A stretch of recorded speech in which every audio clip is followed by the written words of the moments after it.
Alright guys, what's going on? My name is Chris, TheAireaidLord on YouTube, and this is a new series, an interesting series, because I'm using lots of technological items that I didn't think I would be using. This is a new series called Writer's Block. I did not come up with that name, that was Pete's invention. Um, Basically, this is a series that discusses writing, and I've never really made a proper. I've always wanted on my channel to make like a writing, not really tutorial video, but just discussing it, because I have talked about my science fiction book a lot, and I've sold it at many conventions I've gone to. I've talked about it, shown it in videos, sent it to friends, and yet I've never really discussed the process of it. Even fan mail, some people actually have watched those videos and requested me to give tips numerous times. Many fans, there's actually a fan of mine who wants to write a book, who's inspired, and so this series is kind of a shout out to those people and anyone else who kind of likes the path of writing in a creative sense. So, of course, I couldn't do this alone. With me is my good friend Pete, and he is a writer himself. Say Hello. yes. Yes. Now you're probably wondering why I'm here, because this might be like an oddball. Like, oh, well, we have the Air Raid Lord here, who he's written his own book. He's got all that stuff going for him, but who's this guy? Well, I don't really make this known to the internet world, but I have written some stuff, like some pretty well-known stuff. Like, I'm more of a script writer. I'm more of a screenplay writer, unlike Chris, who's more of a novelist. So you'll get two different perspectives here, or one was basically the same thing. We're both creating like a brand new product from like our imagination and creativity, except I'm doing it in a different format from him. And I'm currently working on a series that requires screenplay as one of its most prominent roles, which I'm having a blast doing. And I'm currently in the process of doing that, and we can both share our tips on what goes into what we're doing. Because Chris is currently writing his second book in his series. Yep. I'm currently writing my screenplay for this new series I'm going to be doing, which I hope will be, which I hope will go out quite well, because it's more than just a screenplay. But basically, we're going to talk about where all of our ideas come from, how you can help develop them to any of you aspiring writers out there, and hopefully we can help you out. And if you do have writer's block, which obviously the name the writer's block comes from a play on words, where an author is like stuck, they're like a mental block where they don't know what to write. So hopefully this might actually help you if you're in that stage, or if you're like if you want to write something but you're unsure as to what to do. So I guess with that out of the way, we shall move on to our first topic of conversation in this episode.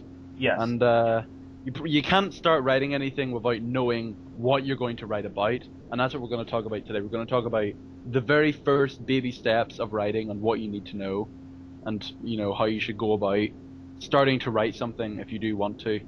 Yes. So I should say that it really doesn't take any specific age to want to write, because, as I've said a couple of times, I started writing my book The Orb, when I was in sixth grade. I was only 12 years old. Well, actually 11 at the time, because it was October 2006, and I was 11. So I was really young, and even before, when I was young, I was into Thomas the Tank Engine growing up, and I would buy the train sets in my house in New Jersey, and I would make these elaborate train creations and stuff. I was always very into the storytelling aspect. I love a good story.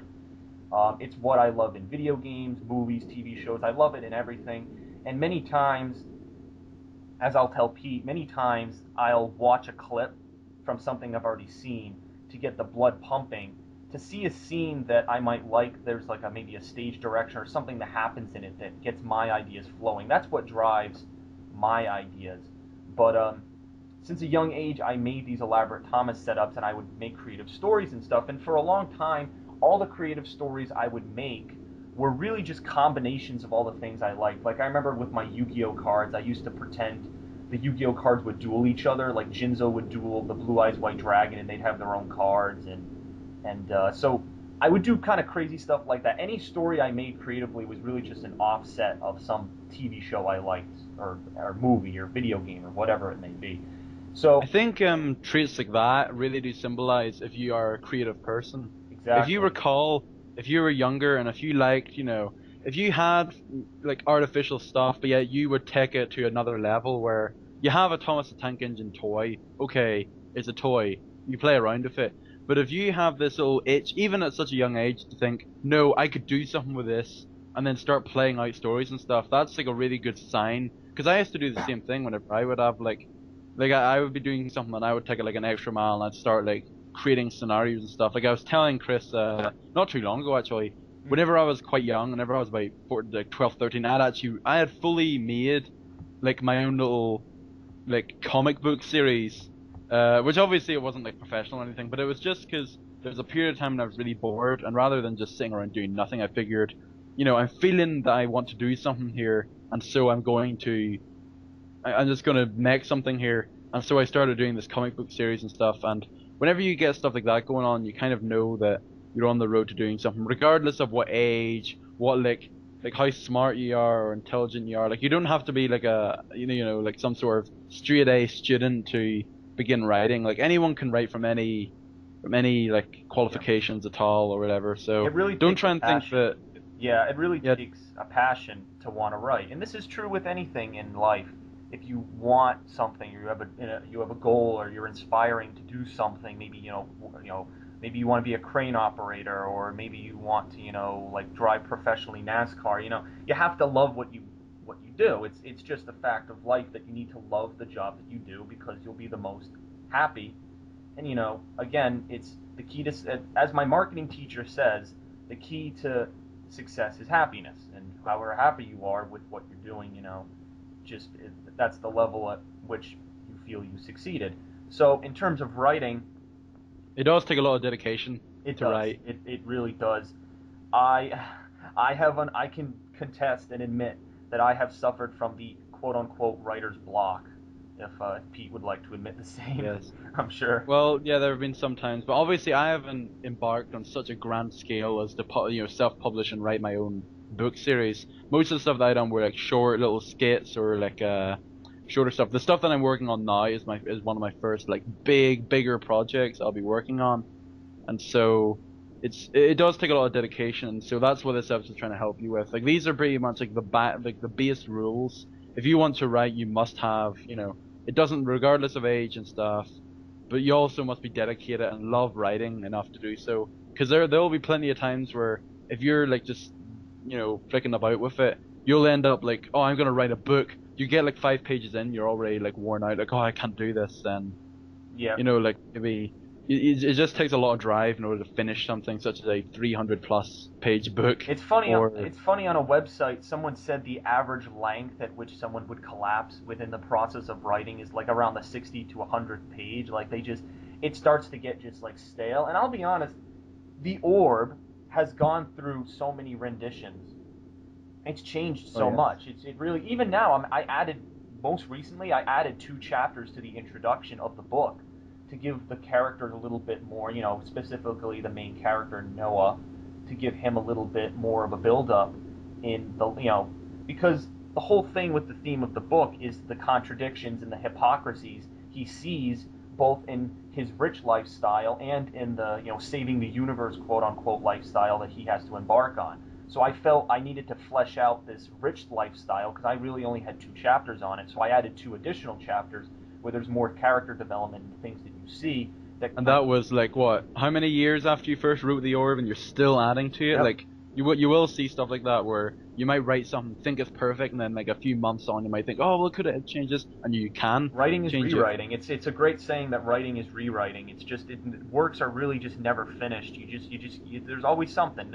Even when you get if you do, assuming you want to bring it to the next level of publishing or something, even your editor or agent, that's the thing. They'll want to sit down with you and say, I like this, but I don't like this, and as the creative individual, you have to in some cases be flexible about that. But I Oh, will. believe me, screenplay writing is like a whole different play. Because what happens is you could send a screenplay to your director, and then they might say, "Oh, I like it, but I'm gonna change blah blah blah blah." And if they've already paid you for the script, and you make whatever much money it will for it. For example, if you get your script, your screenplay even fully made into a like whatever, like some sort of like drama or whatever, like drama series on BBC, you'll make around £100 every hour that's going to be there. About £102 for every, not every hour, every minute of that being on TV. But that's for BBC, and that's in the very high. But the problem with that is that if you give it to a director, they might want to change everything, and if they've already paid you the money for it, then you can't do anything about it. You have no legal rights to change, to say anything about it, or stand your ground and say, no, I don't want you to change that. That's what I wanted. And so screenplay writing is a lot more of like, you have to accept that whatever you've written, if you do have other people that are going to do it, unless you like want to write and direct everything, that's what I'm going to do with my series. I'm writing it and I'm gonna like direct it, quote unquote, even though not, I Yeah. don't have a director's chair and I'm not gonna like have a big megaphone or anything, No, that's but funny. it's It's funny because if my book was to, I've always envisioned my book series being a movie series eventually, and if it were to get to that point, I would want to work, you know, with closely with the with the people director. who are gonna make it, Yeah. so So they don't like butcher it and like string it out and say, oh no, we should have all this changes, we should completely change, who what Noah's personality is like, then you might like feel kind of it's yeah, because I annoyed. this has been done before. It's not like the movie industry has a history of destroying reputable books. You look at the Percy Jackson series, which I don't think Pete's read, but basically No. it's about a kid who figures out that his father is Poseidon, like one of the Greek gods. So it's this story about how the Greek gods are real and that their power is shifted in America. And it was a really good story. It had a lot of twists and turns, and you find out this big conspiracy at the end that really was like it shocked you. But I feel the movie by Christopher Columbus was just, and the sad thing is, Christopher Columbus directed like three of the first Harry Potter movies, and look how successful those are. With Percy Jackson, I think he went like the gossipy route. Like honestly, the movie is one big party. Like they move to one location, they're always joking. Like nothing can be taken seriously. Also, due to the fact that he himself changed the script direction of the movie. Like the things that happen in the movie don't happen in the book. Like there's this big fight scene around the Empire State Building in the movie. Well, that never happened in the book. Like that, it never ever happened. I honestly think if he had done it as the book did it, the movie would have been more successful. And it's funny, Rick Riordan, who wrote the Percy Jackson series, wrote on his blog and said, I have not, people keep asking me, I have not and will not see the Percy Jackson movie, not because people have said that it's bad or anything or given any a judgment. It's because I have a vision of what these characters look like and what these characters do in my movie form in my head, and I don't want that to be ruined by seeing someone else's rendition of it. So, It's actually another famous case of of a well-known author hating a movie. He said this one's more of like a big shock because the original Willy Wonka and the Chocolate Factory, the movie, the one in like the 1980s or whatever. oh I'm not yes, sure when it came out, but 71. the one starring like Gene Wilder Yeah, and that was stuff in it. 1971. Yep. Yes. Apparently, after that film was made, it's a very, it's a classic now. It's a film that a lot of people like, Yep. and it's one of those like big classics. Roald Dahl at the time hated the movie, and he refused to be involved in it. And now, and like that's one of the crazy cases where an author can just simply hate the way that they've like turned one of their most beloved possessions in their writing, because they're so passionate about it, they don't want anything to change about it. And yeah, if you have a film company like making it and they're going to be like, no, we're going to change all this and we're going to view it on this tech, then they might just not enjoy it. But that's just one of like the sad facts of life. But whether or not you want to go that route, that's entirely up to you. You can remain as a book series, a very popular book series, and never go make the transition to films if you want. Yeah, But that's a lot of people would pursue the film route anyway yep. because, I mean, it's a very different outlook on like the book and stuff. Whether it's for better or for worse is Yeah. debatable. So that's it's obviously jumping the gun. There's a lot of things that have to take place, and it's funny because I have a lot of experience trying to contact the publishing and agenting world. I've sent query letters, which I don't know. Query letters is like a usually one page, like just a Word document, and some publishers and agents request snail mail, which is just mailing it through the post office. Others want email. So it really depends. I've contacted many different people, and I've got rejection letters. I have on my old computer, it's not saved on this one, but my old computer, I have emails that were from many, many different people just rejecting my work. And it's not necessarily because, they didn't like it, it's because they get thousands of submissions. You have to understand that the competition's fierce and that they might not have time to even read your thing. They might be blowing through it and not even They might. Yep, that's something else where some people, if you handed them a novel or a screenplay, they'll literally like flick through the pages, like literally, like whenever you like get the corners and just flick them, they will literally do that, not looking at a single word of your script, say it's too short or most probably it's too long, and say I don't want to read it. Here you go, I don't want it. And that's pretty unfortunate for you if you put a lot of work into it. And then you'll have the people that might look at it, like might take a little dander of it, like flick through different pages and say, "Oh, I don't really like where Yeah. it's going." Or you could have the people that are actually dedicated and are going to sit there and read every single page and see where the story goes. But those are quite few and far between So I, from what I've seen in so my I research. think the point, what I want to do in episode one, really quick, is basically just give a little. I mean, I briefly explained how I was into the Thomas toys and how I grew up. I've always wanted to tell stories with all the entertainment things that I liked, and I just want to briefly explain what I've done with my book and where I'm at now, so that we can give perspective into maybe the next episode where we go into specific things. But basically, the story of my book was really that my English teacher assigned us to do an assignment, basically saying, okay, we watched this really crappy movie, Journey to the Center of the Earth, and it was a 1950s movie. The graphics were terrible. Like the Komodo dragon was like a supersized lizard. It was terrible, and so our whole class watched this, and my teacher's like, okay, write a creative story about this. You have to use 5 vocab words though, and I'm like 5 vocab words. She's like, yeah, like from our science unit, like outer core, inner core, the mantle, the crust, the parts of Earth. I'm like, oh, okay, whatever. So I thought it was kind of weird, but basically I made the same story. I said, okay, these 3 guys, Chris, Zygmunt, and Jack, at the time, those were the 3 characters. And it's kind of funny because 2 of those characters are still in the book. Um, these 3 guys go to the center of the earth, but they don't just go to the center of the earth and find, rocks and stupid stuff like that. They actually end up finding aliens in the center of the earth. And at the time it was funny. I was into the video game Destroy All Humans, so I think that's how the alien aspect translated into that. Because I was playing the game and I really loved it. I was like, wow, this is such a fun game to play. So the alien aspect, I was all like UFOs, outer space. I'm like, oh, this would be something cool to put in the creative story. So it's basically how these guys meet these aliens, and the aliens want to contact the humans, and they're like, here's a scroll, and here's where we live, and then the humans go off, and it's kind of like a cliffhanger. So I handed in this story, and I got an A on it, and the teacher's like, wow, this is such a great story, it's very creative. But then I was like, you know what? This story leaves off on a cliffhanger. I want to finish it. So I wrote chapter 2, and then I wrote chapter 3 and 4 and 5. It's 7 right now. I have a folder, a green folder that has the original printed copies. That's 17 chapters, not really a full-length book, but 17 chapters of a pre-story that I made. And the story was really just basic. It was, the character development wasn't good. Again, I was 6th, 7th grade, 12, 13 years old when I first wrote this. So the character development wasn't that strong. Things were literally, there's a scene where these guys land their ship outside the White House, run inside the White House, and find out that the president's an alien, just like in 2 seconds.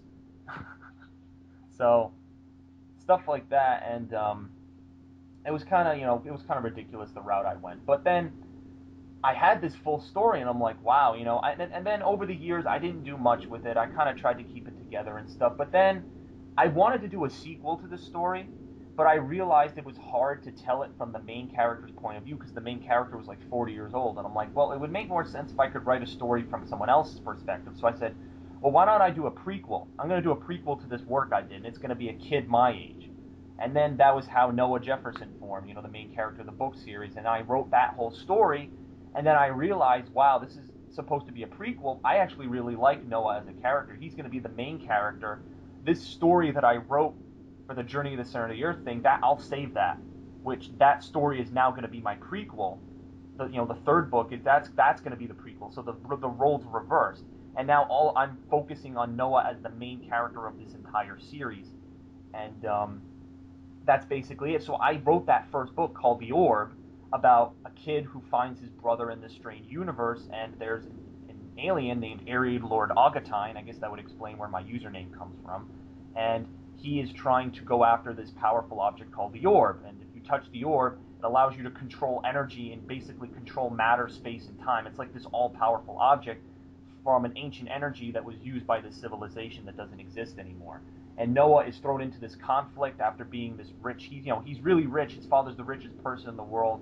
He has everything, but he kind of feels insecure about himself, very confused. So he gets thrown into this conflict and is even more confused. And it's kind of interesting as you read the story how the two, his two lives kind of collide. And I wrote that story, and in 2011 I officially finished it. And in April of 2011 I submitted for a copyright in the United States Copyright House, and I got my entire work copyrighted so that I own it. So nobody could reproduce the work, or I would be able to legally take action against them. And then later in 2011, in August, I went to a website. It was like selfpublishing.com or something. It was something like common like that. And for a low fee, it was like $9 per book to do it. I basically self-published 100 copies of my book, and I still have a couple of extras lying around. I only have like 20 left, but I was able to sell those books. The later part of 2011, I sold them to friends, family, and anyone else. I went to conventions with my friends in the gaming community, and I sold them there. I sold like 6 copies at Too Many Games, and I went to other expos and stuff in my local town. I sold them at a senior center book fair.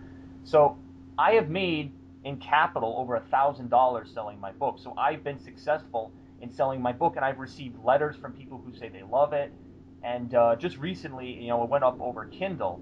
But again, I've done a lot of this stuff, but I even say that that's not really even the final version of my book. I feel that there might be more I could do with it in the future. And right now, that book's kind of on a hiatus. I'm really waiting till college later this year when I can talk to professors who have connections to the publishing industry, and then they can help me set up connections, and we can do arrangements and deals, and then I'll actually get to see my book go in the next step in the direction. So that's really where I'm at with my book series now. As Pete said, I'm working on the second one. I flip-flop between the second and the first one, really trying to build off of ideas and just improve upon things and whatnot. So that's where I'm at with my writing now. And I guess Pete can now give his story. Okay, all right. Well, I'm not sure how long we've been going on for, but I guess I'll give you my little skinny thing. So at least we both have like this episode could be basically what it takes to be a writer, and then like about us and like our authenticity and what we add to the table here. Yeah, and then episode 2 we'll start going to the creation process, where you should start, from the very beginning, and then we'll transgress from there. We'll go into like more and more detail as the episodes go on. Yeah. But basically I started. It's funny because one of my first stories I had written about was about space and about aliens and stuff. If you can believe it. Wow. It was basically we were given a creative story whenever I was about 10, I think. It was my final year of primary school in Ireland, of course, and because obviously I'm not American, so we both have different like education system stuff. So basically, we were told to write a book, or not even a book, like a short story about aliens and stuff. And I literally can't remember a single word of what I said, but it must have been really good, because the headmaster actually like kicked down the door, pointed at me, and said, "You get to my office." And I was like, "Oh, I'm crapping myself," because I thought I was like in trouble. He calls me to his office and he's like, "Listen, I read your story," and I'm like, "Oh, is this really bad?" Because at that point I didn't really know if I was any good at telling stories. And he said, "This is probably one of the greatest stories I've ever read from a kid your age." And I was like, "Wow, really?"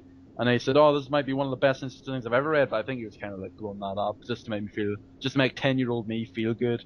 But no, so then he said he's gonna like get it like distributed, and he's gonna like hand it out to like some people as like, because what happened was in the final day of school, we would have this big like ceremony where the parents could come in, and we would like do a little stage performance. And then they'd be given all these pamphlets and stuff, and one of the pamphlets was about the work, and they would show like sports achievements and stuff. And for my final year, they took my entire story, and put it into that leaflet as like an example of the great work that was in. And because of that, I won a honors award at the primary school at that age. I still have a certificate right now. I could even like put a photo of it in here if I wanted to, but no. It's basically a certificate saying like it's an honors award for creative writing, goes to to me, and so I was really honored to have that. And then once I realized that, I kind of like shied away from it, because at that point I was going into secondary school and I wasn't sure what I really liked. It wasn't until quite as recently as like 3 years ago when I realized, wait a minute, I could actually be good at this. This guy was being my talent, because I was kind of oblivious to it at the fact, but I was getting pretty high marks for anything I was doing creatively. like in my actual GCSEs, which is it's like an official qualification that you get over here whenever you turn 15, 16. I got almost 100% in my creative writing task for media or for English language even, sorry. And so it was times like that, and then also whenever I did drama, we had to write our own scripts, like devised pieces we called them. And I got an A star for that just because I wrote it. It wasn't even because of my acting, because I had two really good actors to act it out alongside me. I'm Wow. not very good in the acting part. I'm more in the writing. And so I realized I was getting all this success, and I realized, wait a minute, I could actually do something more with this. And so I started writing smaller stuff. Like I go to your club every Friday night, and we would have like a display there, which kind of similar to what happened to my school. And I actually wrote the scripts for that for about 2 or 3 years. I wrote like me from between about 14 till now. I was like writing the scripts for it, which is pretty ridiculous considering it was ran by people that were like 20 and 30 and whatever. So I mean, all that stuff kind of helped me gain experience for it, and now I'm starting this brand new project where basically I haven't finished it. Like it's still in its really early, like it's still in its really early development. But what I've done now, I'm really working hard on the writing aspect because that's the one I enjoy the most. The filming and stuff, sure I'll enjoy, but this is the part where I really like. I'm having a blast with. And basically, it's a semi true story about me and three of my friends who I used to be really good friends with. Like I still am friends with them, but I'm writing about the time about a year, 2 years ago, whenever we were really good friends. And basically, I'm incorporating the real life stories of us into like a fictional type context to make it easier for me to film, This pretty is much. this is the series I'm assuming you're talking about. Yes, and so yeah, this is serious. It doesn't have a name, which is a funny story. I just can't think of a name for it. But basically, yeah, it's about me and three of my friends, me, Matt, Zach, and Peter. But Peter was always known as Froman, so I'm gonna keep that name. It's about the four of us and our misadventures. And so I started, developing that now. And I'm currently halfway through episode 2.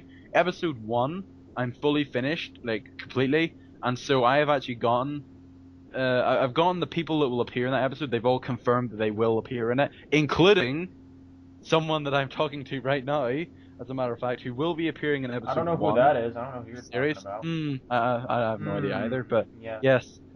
Basically, the two of us were like, well, we don't really working together, but I would write it, and then I'd kind of like, the two of us would like read over it together, and we'd say, because he has actually said stuff to me, this is good, because whenever you do it with like fellow writers, they can give you helpful Yep. tips, and they can be like, because they know what it's like, obviously, to write something. It's not as if you're getting like a novice to to look over it and Yeah. go, oh well, I don't know what should happen here. No, but since we have someone else has written his own book and stuff, I was able to get another input from it. Yeah. And And likewise, you would like read me segments from your oh book, and yeah, I'd tell you what I I think. read you my whole book. I mean, I read you my whole book over Xbox and stuff, and Yeah, that's a funny story for another day, but yeah. basically, yeah. So for this series, I've already written episode 1. I'm halfway through writing episode 2, and I'm very proud of it. It's probably one of the like, it's one of the happiest things I've ever done. It's something that I know if I get it right, and I'm quite a perfectionist, so I wouldn't like finish something until I know it's perfect. So if this all turns out really well, I could see this being very good just from the writing aspect on it, because what I've seen from it. Like I've tried to make it like believable. Like Chris said, I have rewritten it several times. Yes. Not all of it, but I have like added stuff and I've removed stuff that I thought sounded a bit weird. And because it's based on real people and literally the characters we play are us, but maybe a bit more caricatured. So pretty much the four main characters are me, Matt, Zach, and Froman, who are played by me, Matt, Zach, and Froman. But the thing is that it's a bit different because they're a bit like I had to blow up their personalities a little bit because if we were exactly the way we were, maybe it wouldn't be as fun, and I couldn't draw out more scenarios with them. But like I said, all this stuff that I'm talking about now, since I'm right in the heart of it, it'd be a lot more interesting to talk to you in later episodes. But I'm just giving you like a skinny little rundown here of what's going Yep. on. It's good. And so that series, It's I'm not too sure when it's going to fully be made, but it'll be very soon from this rate. Because if I get the equipment, I could pretty much do it like within a week. Unfortunately, it's just the case of getting the equipment because I have this new computer and I have to like pay off my brother who paid it for me. And so once I get that, I can start saving up for gaming capture devices. And then once we're done there, I'm good and I can start going ahead with it. But we'll give you more details about that yeah. and with Chris's books, It's as the series it's progresses. very exciting that Pete has this going on.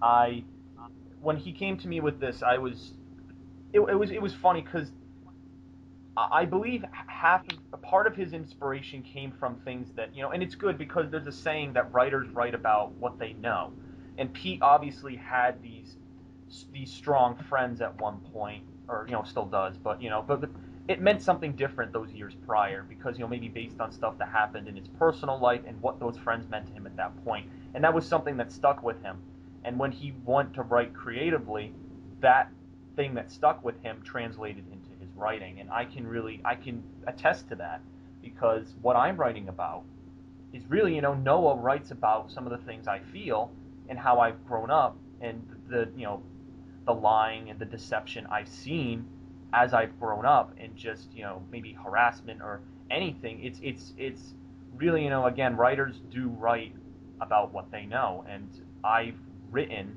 a lot of about what I've seen in my everyday life and such. So I was more than willing to sit and listen to Pete's script and stuff, and it's very different. I'm writing a novel where you have to.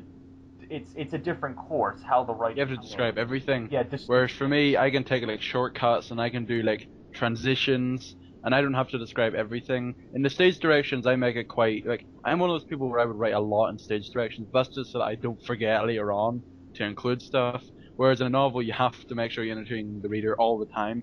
He's entertaining readers. I'm entertaining watchers and viewers. exactly. Yeah. So It's it's like a different kind of it's audience funny stuff, because and it's like we're kind of two sides of the same coin. So like I've always joked with him like in the future he he could like direct my movie series in my book, which would be pretty crazy. I mean, I don't the way his creative thought process works, I don't see why that wouldn't be possible. But obviously, it would be almost like the arguing thing, like, oh, I like this, but I want to change this, and you'll be like, no, I wrote this. And, that's another thing. Writers can get into some pretty deep arguments. There's been some times, and we're not going to lie about this, we have argued quite bitterly about stuff in writing, where we'd be like, no, no, no, no, no, I think this should happen, blah, blah, blah. But I mean, that's good though. I mean, it's good to get like really strong sides across, exactly. because then it's showing passion and it's showing like commitment and stuff. And if you can find a nice balance with it, then you can get a really good product from it. Exactly. That's absolutely 100% true. And I've you've done that for my series, and I've done that for your script writing with this Machinima series and stuff. And I'll be more than willing to promote that in the future. Maybe see if it gets to a point where people are really enjoying it. Maybe get Machinima involved to kind of put it out there, and promote it and stuff and whatnot. But that's for the future. So yeah, episode one just wanted to go over introductions and stuff as to who we are, why we write and stuff, and where we're coming What you from. need pretty much Yeah, to start writing as well.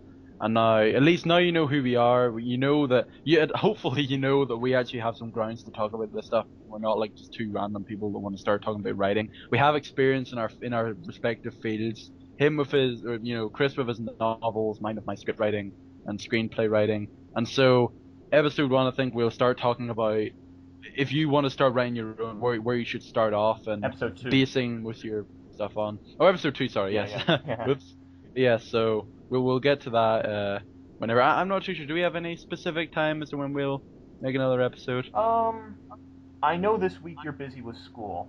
Um, But I'll be free for 2 weeks after yes, that. so we'll have a lot of free time those 2 weeks to. So we could probably expect another episode in 2 weeks' time, do you think? Or we could start talking about it. Yeah, once your vacation starts, I'd say maybe that weekend, almost like celebration weekend, woo, no more schoolwork or something, it'll be Oh, yes. something like that. We also have a podcast like this occurring on, well, Oh, I don't yes. want to, well, no, April I won't 14th, spoil that. I won't spoil that. perhaps. I will not spoil that because we might be having some guests on and stuff. It's going to be very Yeah. interesting. I've Cool. intro in the We works. put a lot of work into it, that's for Yes, sure. it's, So we have this going on. This is going to be a recurring series where this isn't just like a one-off. We're going to continue with this. Yep. And we're going to, and because I know that some people might just watch this video, like they'll look at this video and be like, like this doesn't concern me. We can understand that because this is coming in the TheAireaidLord's channel, which is about gaming. Yeah. This is about writing, so it's Now, obviously it's two as I different skills. said at the beginning, I did say there are a group of my fans who love the writing. In my fan mails, what's that guy's name? It's like Lightside to Kyle, I believe. I still remember his gamer tag. Every single fan mail, his question is always about writing in my book. So there are And fans. so like this will be a gift for them. Like this Yes, will be like yes. There amazing. are people who really love the writing, and I know I've never really talked about writing on my channel. It's always been games and all that stuff, and this is my opportunity to branch out. And hell, this series, even when I'm in college, we can continue this series. I'll be able to do this. What I'm doing right now, I can do this in college, no problem. And it'll be interesting in college because I'll be being taught for the first time. I'll actually have a higher education than the garbage that I'm in right now. I'll be able to actually be taught by professors who love what they do. And as I work with my professors, you'll be able to hear our podcasts of the writer's block, and I'll be able to announce to you guys and Pete what I'm learning at the moment. And Pete, will be a senior or, last year in his academy, so he'll be able to talk about how his process is going and all that stuff. So it's good. It's almost like an update on our writing status quo. Yeah. So. So some little final pointers before we head off here.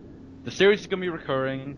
Episode 2 will most likely be about, stepping stones on how to start writing. Like if you have an idea in your head but you don't know how to display it. The difference between novels and screenplays and which one you should go for, which one you prefer. So obviously, I'm not completely against writing a novel, but obviously I just prefer screenplays. Chris is most likely the opposite way around. Yep, exactly. So it's mostly like that. My series I'm not too sure when it's coming out, but it's still a work in progress. I'll still be working on the actual writing aspect of it. I might actually finish episode 2 tomorrow, if you can believe it. So I'll start working episode 3 in terms of writing it. So I'm writing all these before even See, that's great. I make think them. that's unbelievable. This guy has not recorded one thing for this series, and yet he just keeps writing it. Like it's great. That really Because I shows. can recycle it if it doesn't turn out the way I want it to, or if things fall apart, at least I'll still have all these ideas. Like with this series, maybe I can translate it into something else, maybe like a real life Of course, thing, yeah. I mean, which I could do or yeah. whatever. I So mean, yeah. That could be maybe it could be a subject for a novel, maybe a book. I don't know if you'd write it, or I'm in the works of writing a book concerning some of my friendships, specifically with Pete, but I won't spoil that right at the moment. oh yes, But and yeah, and so do you have any announcement about your second book? Like when we could, is there uh, any more info on it? Because you wow. haven't really said much about it at all on your Um, channel. it's funny because my mom actually asked me a lot about this. She'll be like, "You still writing the second book?" Because her kindergarten kids are into it and stuff. A lot of kids are around my town. It's funny. Um, Basically, Yeah, what about to the YouTube viewers, it's to your fans? here's the thing. It's a long book. I've only written about 80 to 100 pages into the book, and it's long because at the part that I'm at right now in the writing process, I haven't even gotten to the point where the main action occurs. They're still in their present time, and the book's long. I have a lot to say, and I'm looking at it maybe being at least 2 times, if not more, longer than the first book. Now, it's not just understand. It's not regurgitated information. There's a lot that happens in the book, and I know it's hard to understand from that perspective, but it's definitely it's definitely interesting. If you want, before we sign off, I can get my writing notebook. I can read you the summary that I've written, the work in Oh, that'll be a progress. nice little. Yep. I don't have a summary for mine. I'm that unprepared. I'm afraid. Yeah, let me just So, but let me get that real quick, and then Pete can talk about. we'll probably like do this every once in a while. Like, well, I think every episode you might have a little update on what's happening with us and what our creative stuff is going on. Obviously the meat of this podcasty talking thing is about you and how you can improve. But then we'll just have little bits or whatever we can talk about stuff because obviously if you're watching this on Chris's channel, you're probably, and if you've stuck through this far, you're probably interested in Chris's books or whatever. So you'll probably be happy about knowing this. As for me, if you want to check out my series, that's fine. If you don't, that's also fine as well. No, But I always encourage no, my subscribers to take a dip into your content because I it's enjoy it. different. That's one thing. Yes, I, it's I enjoy different. I enjoy Pete's content. He's not. Again, we'll probably say this in our April 14th video, but this is a topic I wanted to discuss, which might surprise Pete. But the way we handle our YouTube channel is very different, and they're different because of the situations we're both in. My situation right now is different from his, and obviously my channel will be changing, as I've told you guys many times before. In the future, with college, it will change. The situation I'm at right now, it's fine where it is, but with Pete, it's different, and he's never had this playthrough kind of thing for his channel. Right now I'm looking for the summary if I can find it. Oh, here. Oh, that's not it. Oh, here it is. All right. So the final There piece. you go. The final piece for today. I have a giant writing notebook. It's just I write ideas. I have a list of like technological. But yeah, we'll get to this. Don't worry. In episode Oh 2, yes. where we will talk in more detail about Yeah. all the stuff that we So, write about. summary for Okay. The Heir. The Heir is the name of the second book. And Not spell AIRE or yes, AIR. this is It's heir to a throne or yeah whatever. Heir, like an heir to a throne or something. And this it's a series. It's like the Noah Jefferson series, but Pete has voiced that it should be the Noah Rickshaw series. That's our bitter. That's our like most bitter argument, Yeah, I think. Came we'll from that. talk. But no, okay. We'll talk about Yeah. that, about why we think that way. But here's so 1 year ago, Noah and Alex Rickshaw saved the universe from the clutches of the evil TheAireaidLord Augatine. They accomplished more than they thought they would, learning their true identities and immersing themselves in an ancient energy left by a long-lost species, the spirits. Now a year older, Noah believes his life will be normal, and that he and his brother will grow up in the same life he has known for 13 years. He is proven wrong when an old foe returns, capturing his closest friend and bringing her to a faraway place. In the darkest installment of the Noah Jefferson series, Noah must search for his lost friend in a city consumed by greed, hypocrisy, and evil, and ultimately maintain his own sanity as the crux of his world crumbles beneath him. So, a lot of different There you things go. going on. The main thing, it's a very dark book. Like, there's some very, like, you'll step back and kind of be like, oh my god, like, this is happening. Like, it's very different from the first one, when the first one was a little bit reserved.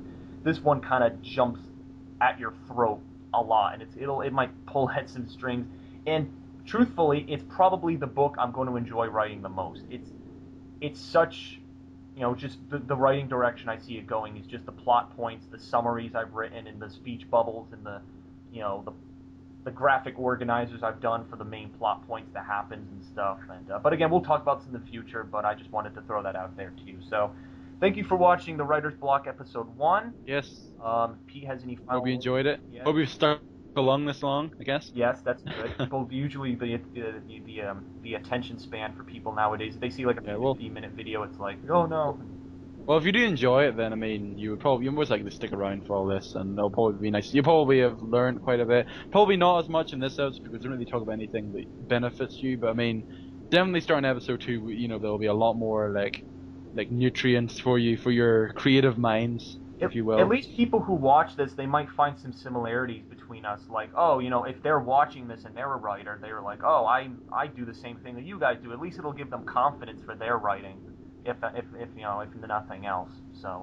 Yes. So okay, thank you Okay, for watching. so that's us. We'll. Guess you can, if you want, can I just shoot myself a little plug just very quickly? Oh, Just, but no, just very quickly. no, all right, fine. YouTube.com/pdog. That's all you have to see. P-Dog spelled with No 8 A's, creative writing 8 stuff. A's.